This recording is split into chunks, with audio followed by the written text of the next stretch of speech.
ونعوذ بالله من شرور أنفسنا ومن سيئات أعمالنا.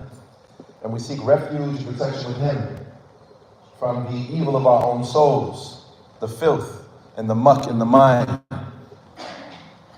And we beg Him at the same time that He protect us from the consequences of those actions, from the consequences of our disobedience to Allah subhanahu wa ta'ala. A price tag, one that everyone will be called to pay, except for what Allah subhanahu wa ta'ala has mercy on. May Allah subhanahu wa ta'ala make us of those who He has mercy on, and we don't ever have to answer for that terrible price tag. Allahumma ameen. Man yahdihillahu fala mudilla lahu. And of course, whoever Allah subhanahu wa ta'ala chooses to guide from His mercy, from His infinite love and His compassion, then no matter what is done to that individual, no matter what obstacle is placed in front of their path, no matter what they're tempted with, no matter what they're threatened with, no matter what harm comes to them, no matter what tragedies they endure in life, no matter what happens to them, there is no one who can misguide them. وَمَنْ يُضْلِلْ فَلَا هَادِيَ لَهُ. And on the opposite end of that spectrum, whoever Allah subhanahu wa ta'ala has not written for them guidance, but rather He has written that they will be misguided because of what is in their own souls and the choices that they have made. No matter what you show them, no matter what is clarified, explained, elucidated, facts that are shown to them, appealing to their humanity, their sense of decency, their innate sense of justice, no matter what is made plain and clear to them, if Allah, in His infinite wisdom and His justice, has not written guidance for them, فَلَا هَادِيَ لَهُ. Nobody can guide that person. وَأَشْهَدُ أَنْ لَا إِلَهَ إِلَّا اللَّهُ وَحْدَهُ لَا شَرِيكَ لَهُ. And I testify before all of you that there is no God, there is no deity. There is no one who is truly deserving of our worship, of our prayers, of our sacrifice, our deepest love, our highest aspirations and hopes, our broadest trust. No one is deserving of this except Allah, Him alone and without partners. وَأَشْهَدُ أَنَّ مُحَمَّدًا عَبْدُهُ وَرَسُولُهُ. And I further testify that Muhammad, the son of Abdullah, al-Hashimi, al-Qurashi, is His servant and final messenger. أَدَّى الْأَمَانَ. That He fulfilled the trust that was placed on Him. وَنَصَحَ الْأُمَّةِ. And that He advised, taught, exhorted, reminded, and set an example for His ummah. وَجَاهَدَ فِي اللَّهِ حَقَّ جِهَادِهِ. And He fought and He strove and He struggled with every ounce of His being. حَتَّى أَتَاهُ الْيَقِينَ. Until He was taken back to Allah subhanahu wa ta'ala. فَصَلَوَاتُ اللَّهِ وَالسَّلَامُ عَلَيْهِ وَعَلَى آلِهِ وَصَحْبِهِ وَسَلَّمَ بِسُنَّتِهِ إِلَى يَوْمِ الدِّينِ. So may Allah subhanahu wa ta'ala send always His everlasting peace and blessings upon Him, upon His pure family, His good companions, and all of those who would attempt to follow in their footsteps until the day that we meet our Creator. Allahumma ameen. يَا أَيُّهَا الَّذِينَ آمَنُوا اتَّقُوا اللَّهَ حَقَّ تُقَاتِهِ وَلَا تَمُوتُنَّ إِلَّا وَأَنْتُمْ مُسْلِمُونَ. O you who believe, fear Allah subhanahu wa ta'ala. Be mindful of Him. Be conscious and aware of Him. The fear, the consciousness and awareness that He is deserving of you. And don't die. Rather, don't you dare die except in a state of submission to His will. And by that it's meant don't die except as Muslims. يَا أَيُّهَا النَّاسِ اتَّقُوا رَبَّكُمْ الَّذِي خَلَقَكُم مِّن نَّفْسٍ وَاحِدَةٍ. O humanity, fear your Lord who created you from a single soul. That single soul being our father Adam. وَخَلَقَ مِنْهَا زَوْجَهَا. And then from him Allah created his mate, our mother Eve or Hawa. وَبَثَّ مِنْهُمَا رِجَالًا كَثِيرًا وَنِسَاءً. And then from them both Allah subhanahu wa ta'ala populated the earth with many men and women. وَاتَّقُوا اللَّهَ الَّذِي تَسَاءَلُونَ بِهِ وَالْأَرْحَامَ. And fear your Lord to whom you have mutual rights. And never cut the ties of kinship, always uphold the ties of family. إِنَّ اللَّهَ كَانَ عَلَيْكُمْ رَقِيبًا. Because indeed, always and ever, Allah is a watch over you and I. يَا أَيُّهَا الَّذِينَ آمَنُوا اتَّقُوا اللَّهَ وَقُولُوا قَوْلًا سَدِيدًا. O you who believe, again that reminder to be conscious and aware of Allah, to fear Him. Two questions should be in mind every time you set out to do a righteous action, or any action for that matter. Is this pleasing to Allah? Does this bring me closer to Him? Does this make me an object of His affection that He will love me by doing this? If the answer is yes, then you do it as much as you can. And then the other question should be, Does this bring me further away from him? Does this distance me from Allah subhanahu wa ta'ala? Does it earn me his anger and his wrath? And if the answer is yes, then you stay away from it as much as possible. فَاتَّقُوا اللَّهَ مَا اسْتَطَعْتُمْ. هذا هو التقوى. That you live your daily life, day in, day out, moment by moment, decision by decision. Is this pleasing to Allah or does this displease Allah? And you have that in your mind and in your heart. هذا هو التقوى. Because by living like that and you making decisions in that matter and in that way, then you have a wiqaya min adab Allah, wa min saqat Allah, wa min ghadab Allah, wa min an-nar. Na'udhu billah min dhalik. May Allah protect us from Allah's anger, His wrath, and the hellfire. Allahumma ameen. But the ayah doesn't stop there. It says, speak a straightforward word. Don't beat around the bush. Be people of the truth, stand up for the truth, defend the truth, and as long as it's not far from your tongue, يُصْلِحْ لَكُمْ أَعْمَالَكُمْ. Then Allah will repair your deeds.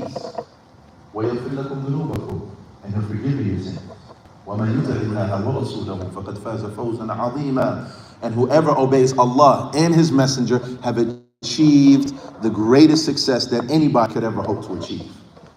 The most truthful and noble of speech undoubtedly is the book of Allah. Kalamullah. وَخَيْرُ الْهَدِي هُدَى مُحَمَّدٍ صَلَّى اللَّهُ عَلَيْهِ وَسَلَّمَ. And the best of guidance, brothers and sisters, is that of Prophet Muhammad sallallahu alayhi wa sallam. وَشَرَّ الْأُمُورِ مُحْدَثَاتُهَا. And the worst of affairs, 7 minutes max. And don't worry, I'll make it brief. But I ask for a driving question that I have for you today, brothers and sisters, as I stand. العمل الصالح فيهن. He said there are no days that are more beloved to Allah subhanahu wa ta'ala, where righteous, good actions, righteous, good deeds are committed than these 10 days. Yani, the days of Al-Hijjah, the first 10 days of Al-Hijjah. And the companions, subhanAllah, they said, hold on, that's a deed? You had to be of Allah? Because as we know, the peak, the pinnacle of Islam is to give everything that you have. And if it means laying down your life, that's the pinnacle to give, to sacrifice for Islam. The ultimate sacrifice, they said. They said, وَلَا الْجِهَادُ فِي سَبِيلِ اللَّهِ. You talking about righteous action, dhikr, sadaqah, charity, birr al-walidain, doing fasting, etc. All of those are better than even jihad. And the Prophet ﷺ, he said, even jihad fi sabilillah. He said, except with one exception though, is a man who goes out with his yani binafsihi wa malihi, and he paid for himself and he went out in the cause of Allah subhanahu wa ta'ala and he came back with nothing. If you can, behind these doors, please come into the main musalla to fill it up so that people don't stop out there. Please come into the main musalla for the brothers. Barakallahu fikum.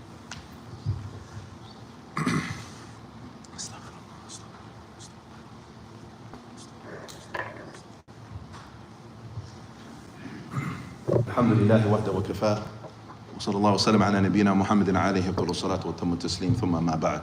All praise and thanks is due to Allah. We ask Him to send His peace and blessings upon the Prophet Muhammad sallallahu alaihi wasallam, and that should suffice any man. As to what follows, my beloved brothers and sisters in Islam, as I mentioned in the outset of my khutbah, I am a visitor here from Minnesota. I'm actually an imam in Maplewood, Minnesota, a masjid called Masjid Salam. And I was called on by an organization called ARAHA, the American Relief Agency for the Horn of Africa, a registered 501c3 that has been working for more than a decade and some change in helping, serving, looking after, and taking care of the needs as much as they possibly can in East Africa, a place that is often, by the Muslim community, often overlooked. As you all know, there are many campaigns that are going on, many discussions, rightfully so, about what is happening in the sacred land of Al-Quds in Palestine. May Allah subhanahu wa ta'ala return the lands of the Muslims to the hands of the Muslims. And may Allah subhanahu wa ta'ala alleviate the suffering and difficulties of our brothers and sisters in Gaza and in all of the places in Palestine and all over the Muslim world. However, I am here on behalf of another also genocide that is happening as we speak, but it's not talked about. not just by the non-Muslims, because they have their own interests of what happens over there. And so that's why we hear, whether we like it or not, what is going on in Palestine day and night. Even if somebody doesn't even care about the issue, you're going to hear about it. But how today? More than 46 million Muslims. More than 46 million Muslims.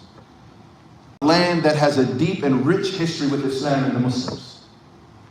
How many of us hear about that place? 10 million people, 10 million are displaced. 8 million of them inside of Sudan. They can't go back home. Wandering from city to city, hoping they can find somewhere for themselves and their children, food for themselves and their children. 2 million of them have left because of the fight, because of the disaster that's there, because of what is happening. More than 1/3 of the population, 1/3 of the population is suffering under acute malnutrition, famine.